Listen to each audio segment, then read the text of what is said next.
Менің бір студентімнен мынандай сұрақ келді. Өз қаныңды алып өзіңе қалай құю керек?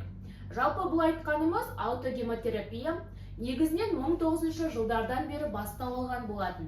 Оны көп жағдайда дерматолог, врачтар қолданады. Өзінің әрине пациенттеріне. Көп жағдайда крапивница, әртүрлі жаңағыдай терінің аурулары кезінде бұл терапияны қолдануға нұсқаулық бар. Дегенмен де бұл терапияны өзіңіз оңды-солды жасай алмайсыз. Бұл жерде дәрігердің көрсеткіші міндетті болып табылады. Себебі оны жасаудың өзі әртүрлі асқынуларға алып келуі мүмкін. Менің айтайын дегенім, оны қалай жасау керек? Жалпы кез келген екі қолдың венасынан да қан аласыз. Яғни екі қолдың венасынан дегенде әрине біреуден аласыз ғой енді. Венадан қанды аласыз, ол әрине 10 мл, 20 мл емес.